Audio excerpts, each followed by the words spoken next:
Muito bem, meus amados e queridos irmãos, mais uma vez eu, cooperador Enio, entro nesse comentário de Jeremias para deixar mais relatos sobre a vida do profeta. Mas antes, peço que você se inscreva no canal e aperte o sino das notificações para que todas as vezes que eu estiver postando conteúdo, você seja notificado. Não esqueça de deixar o seu like, porque deixando o seu like, o YouTube vai entender que o conteúdo é relevante e subirá ele na plataforma de maneira que muitas pessoas poderão acessar este conteúdo. No capítulo anterior, eu apresentei uma introdução sobre Jeremias e hoje eu estarei dando relato a partir do versículo 1, que eu estarei trazendo um relato de todo o versículo 1. No capítulo 1, no versículo 1, nós vemos aqui a chamada de Jeremias. Esse Jeremias, igual eu já disse no anterior, ele morou na cidade de Anatote, né? A localização precisa dessa cidade de Anatote, e também informatizando que Anatote era uma cidade onde morava somente sumo sacerdote e levita. Ali era um território de Benjamim, e muitos têm até debatido que essa cidade ela ficava na elevação da Ras Querube, que era o lugar que eles tinham costume de chamar dessa forma, que ficava no sul, né? Ela era povoada, e o Flávio Joséfo nomeou essa cidade de Anata, ou Vale de Querube. A sua origem no sul é que tinha esse povoado aqui que era muito elevado. Então, o historiador Flávio Joséfo ele identifica Anatote como Anata. A ideia mais recente é de que Ras Querube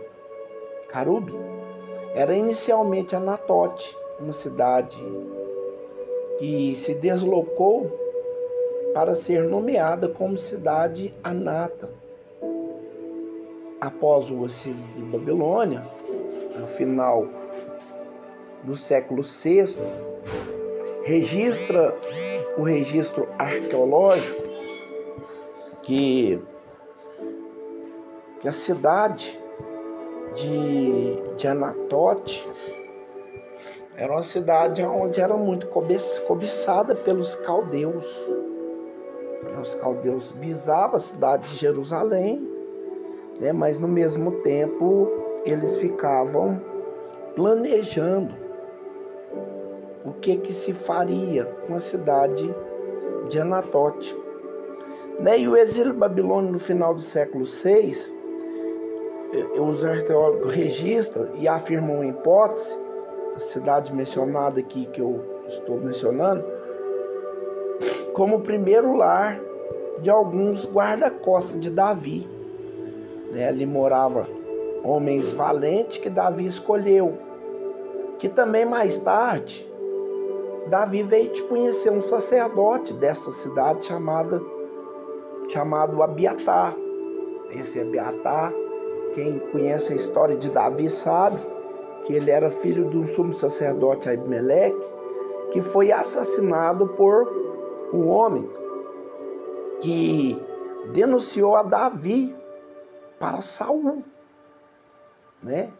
E quando Davi ele foi mencionado aos ouvidos de Saul, Saul se irou, né? E ele veio com os homens, atacou a cidade de Abimeleque, né, que era um santuário, e matou 85 sacerdotes. Aí esse Abiatar, ele conseguiu se escapar, né? E Davi encontrou ele todo sangrando, todo ferido, porque ele foi atacado pelos homens de Saul, né? E ele curou dos seus ferimentos e deu para ele a guarnição e proteção. Pois bem, ele foi esse lado lá.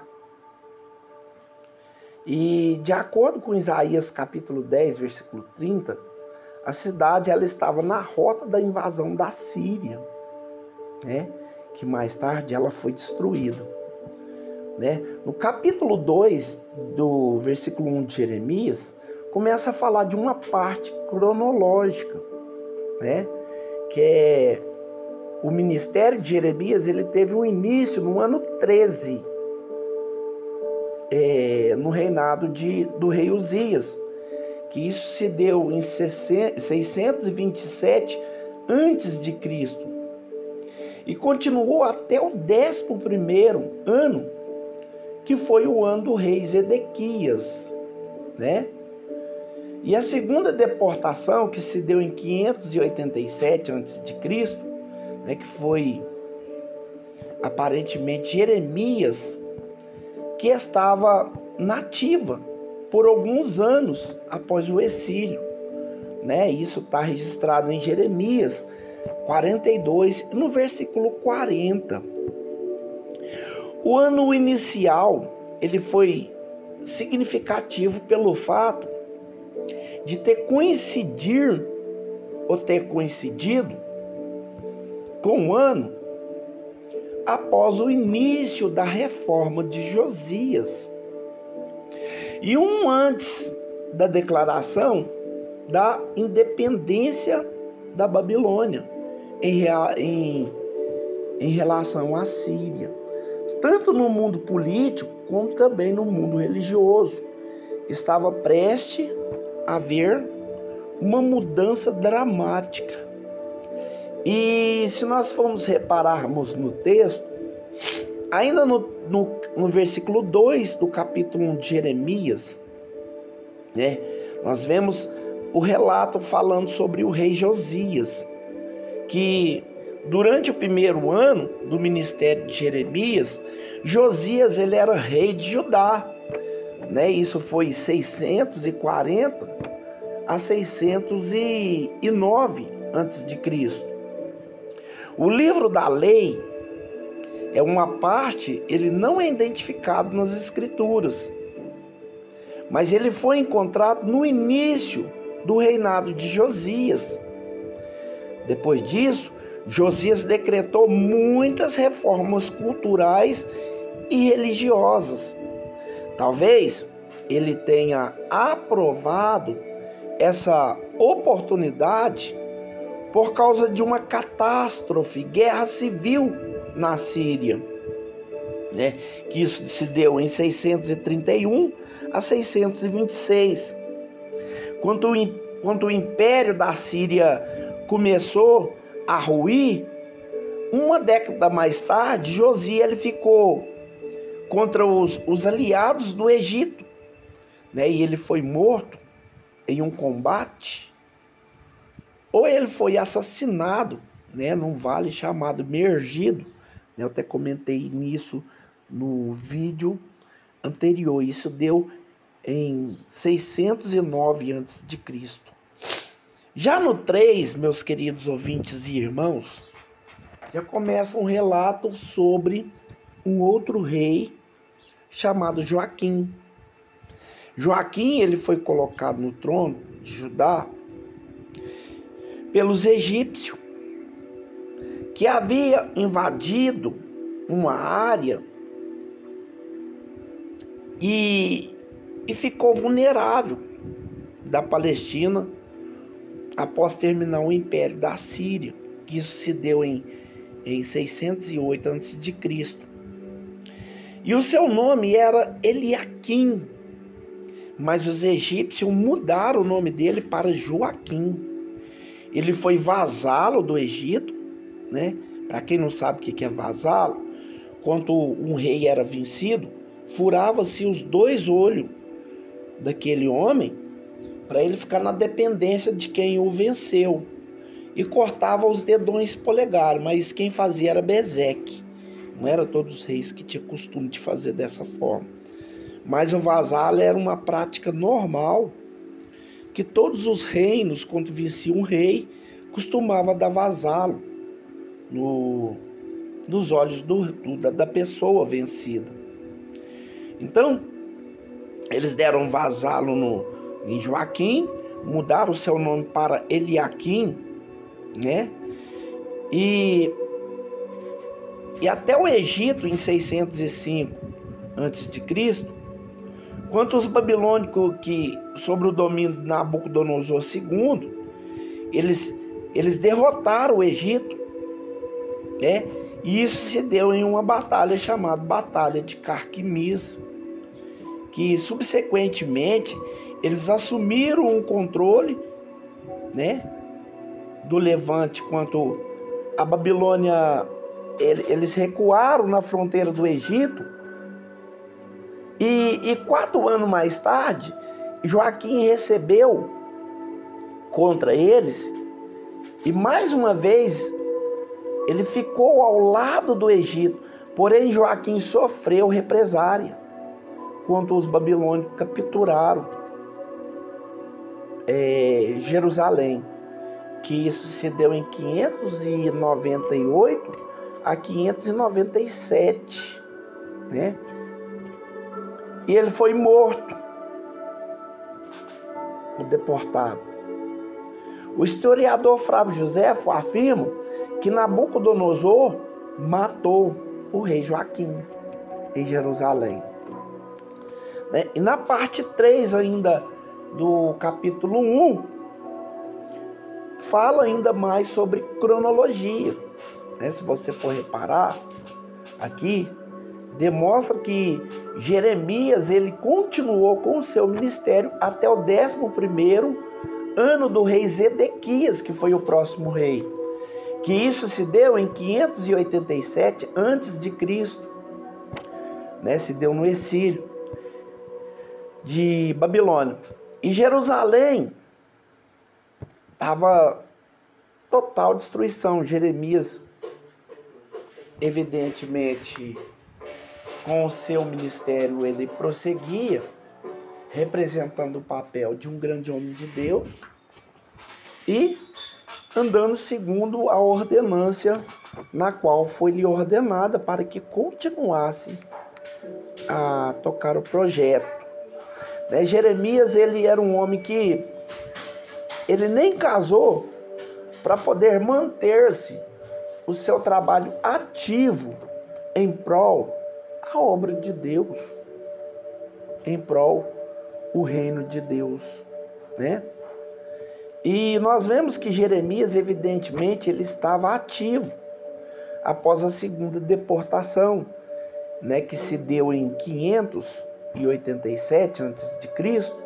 O relato ficou claro em Jeremias 42, no capítulo 42, e também no capítulo 43. Os babilônios, eles exilaram o cidadão de destaque, né?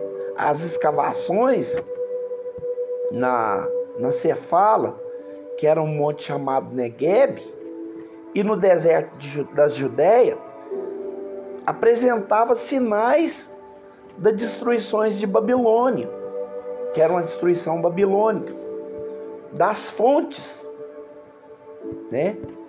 Fontes babilônicas.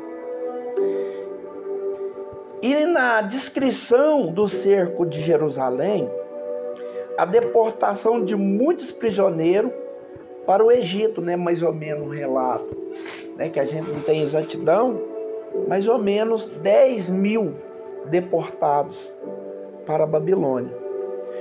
E Jeremias, já no versículo 5, ele começa um exemplo do Antigo Oriente, né? Que era divindade adoradas, conhecendo e escolhendo da maneira que o povo escolhia essas divindades, da maneira que o povo prestava reverência para essas divindades, assim Deus também se revelou um divino, uma divindade, um soberano, e começou também a fazer uma escolha né? Aí no 5 Deus começa a falar: todos escolhem divindades, todos escolhem deuses pagãos, eu, porém, vou escolher Jeremias. E Deus começa então um processo de escolha. Ele escolhe Jeremias no ventre da mãe dele. Há um paralelo egípcio para uma ideia de divindade, conhecendo um indivíduo antes do seu nascimento. Eles já tinham isso em suas memórias. O deus Amon, ele conhecia Pianquim, né? E o monarca egípcio da 25ª dinastia no 8º século a.C., enquanto estava no ventre da sua mãe, onde ele sabia que seria governante do Egito, né? Então, ele já tinha consigo essa mente de uma divindade escolher a pessoa antes do nascimento, né? E o épico aqui de Gilgames diz que o papel de Gilgames como rei foi ser destinado ele quando o seu cordão umbilical foi cortado, né? Então houve uma destinação desse Gilgames. Só que no capítulo 5, o profeta ele é escolhido para ser profeta das nações. Deus já deixa isso claro, né? O termo traduzido como nações, quanto usado no plural, que geralmente significa nações estrangeiras também. Portanto, não havia limite ao alvo do ministério profético de Jeremias. A sua mensagem não era destinada apenas para Judá, mas também para as nações que foram aliadas em potencial, bem como as nações inimigas. Jeremias aqui ele faz uma opção de ouvir a voz de Deus, né? E no versículo 9 do capítulo 1, ele coloca a mão na boca e começa comissionamento no Antigo Oriente Próximo, né? Os ritos reais de purificação da boca, né, no Egito, dão-se uma ideia que da boca sendo preparada, porque era um preparo para falar. Nos rituais mesopotâmicos, frequentemente a purificação ela se dava nos lábios, que era um símbolo de purificação de pessoas vocacionadas, que era considerada um pré-requisito especialmente para homens que eram escolhidos para ser sacerdote ou ser adivinhos, que antes que pudesse aparecer diante de um concílio divino e relatar o que havia testemunhado, né? Em contraste, Deus coloca as palavras no lábio de Jeremias, né? O rito inimigo era de purificação para purificar e preparar o sacerdote na hora da fala, né? Para o sacerdote não trazer consigo na sua fala algo que poderia danificar uma informação, ou seja, uma ordenância ou uma indicação de Deus que era dada para a pessoa, né? Então Jeremias agora, ele não é purificado só seus lábios, mas Deus coloca na boca de Jeremias as suas palavras. E Jeremias começa a ter visões, porque Deus pergunta para ele: o que você vê, Jeremias? No 11, capítulo 1 de Jeremias, versículo 11. ele começa a falar sobre uma vara de amendoeira. Por que amendoeira? A amendoeira ela chegava a atingir de 4,5 metros até 9 metros de altura. Ela era a primeira árvore que florescia no final de janeiro.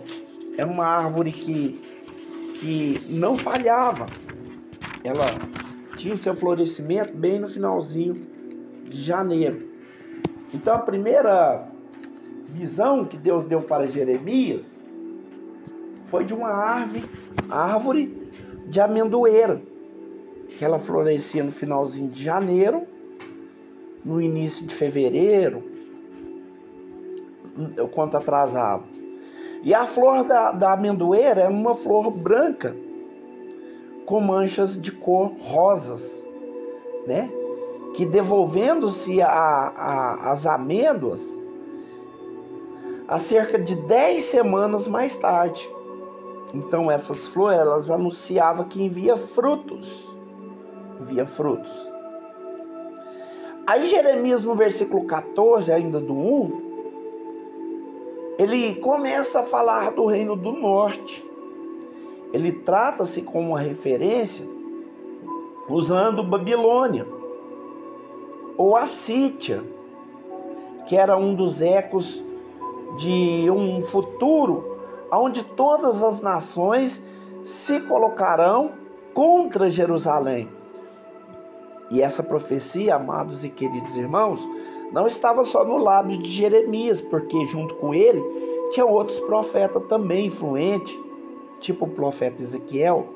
Ele profetizou a mesma fala em Ezequiel 38, ele profetizou em Ezequiel 39, aí Jeremias profetiza em Jeremias, aqui no capítulo 1, no versículo 14. Só que Joel também tinha profetizado isso, em Joel 3. Zacarias também tinha profetizado o mesmo, em Zacarias capítulo 12 e no versículo 14. Então, o norte, com frequência, era um símbolo de potestade das trevas, tais como os filisteus, tais como os sírios, tais como os arameus, os arameus que eram inimigos da nação de Israel, da nação de Judá. Os inimigos, eles não tinham uma outra escolha a não ser chegar até Jerusalém pelo norte, visto que essa era uma rota da maioria das estradas. Desde 627 havia poucas evidências de que a Babilônia tinha a capacidade de iniciar uma invasão no levante dos citados. Porém, eles invadiram o oeste da Síria, na época do acordo com o historiador grego Heródoto,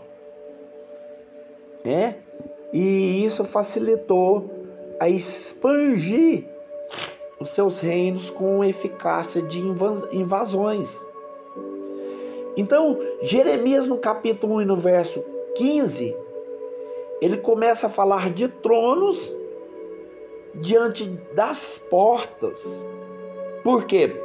As portas da cidade eram um lugar onde normalmente o rei se assentava para publicamente executar os seus deveres como governo.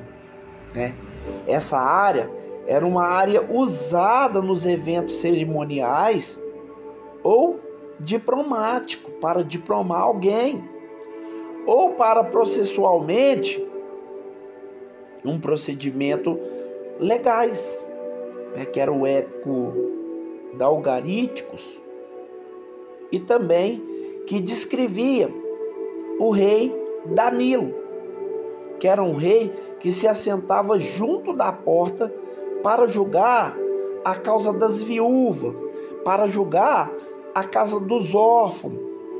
O rei conquistador assentaria neste trono que ficava na porta da cidade, E o público ficava bem diante da porta, a fim de julgar a cidade, os seus líderes, os seus escavadores, que era recente tal Dan. Eles revelavam algo que parece ser uma plataforma de pedra na parte interna da porta da cidade, onde haveria trono com uma cobertura e um toldo, né? Era um lugar que ficava bem protegido, no caso se chovesse, né? Não tinha como molhar as pessoas que estavam ali executando esse rito, este trabalho, esta prática rotineira do costume das antiguidades. Então, Jeremias no capítulo 16, no capítulo 1 e no versículo 16, ele fala dos objetivos de queimas de incenso, né? Aí já começa a falar da parte inferior do templo. O incenso, ele era uma mistura de uma especiaria que produzia um odor agradável, um cheiro gostoso, suave, quando ele era queimado. A oferta de incenso era comum no Oriente Próximo, em Israel. Era uma oferta comum no Oriente de Israel. Né? Você pode olhar que as ofertas que eram apresentadas para Deus no Oriente de Israel, antes de todo o rito acontecer, acontecia o incensário, né? Que o sumo sacerdote entrava no templo, ele incensava o ambiente, porque Deus é um Deus que ele gosta de habitar em um lugar limpo e que tem uma essência, um cheiro agradável diante das suas narinas. Então, esse trabalho de incensário era rotineiro. As pessoas faziam isso com muita frequência, né? E aqui Jeremias ele começa a falar sobre a parte da incensaria, né? A oferta de incenso que era usada no conjunto desse sacrifício que era apresentado para Deus, né? E ele faz esse comentário duas vezes. Ele comenta de novo em Jeremias capítulo 44 e no verso 18, né? Uma das especiarias mais caras, que era o olíbano, que era uma resina branca, e ela era importada, ela vinha de Sabá, do sul da Arábia. Nas escavações, os escavadores trouxeram à tona uma grande variedade de altares, né, que era coisas para incensar em todo Israel, inclusive 2 em Arad e 10 em Micone e Ecrom. Aí Jeremias continua falando, em Jeremias 1,18, ele fala sobre as metáforas das colunas de ferro e dos muros de bronze, né? Algo misterioso. Para quem lê assim, eles ficam tentando entender, né? E muitas das vezes a pessoa prega errado, porque não consegue captar a compreensão desse trato, dessa fala. O ferro e o bronze, ele simbolizavam a força de muitas passagens bíblicas, né? Nós temos comentário disso no livro de Isaías 45 e no versículo 2, né? Foram encontradas portas de bronze construídas pelos assírios em Balauer, né? Que ficava a decoração nas muralhas fortes. Tutames, que era um faraó, Tutames III, ele fez uma dessa porta de bronze no Egito. e descreve a si mesmo como um muro de ferro. Jeremias agora, Deus estava falando, tá vendo isso aí que os reis costumeiramente faz para manter-se protegido?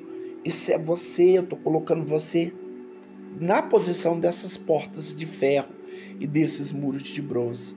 Você vai pronunciar o meu nome, vai falar aquilo que vai denunciar o pecado da nação, vai ser perseguido, vai ser procurado para ser morto, mas você será uma porta de ferro e um muro de bronze.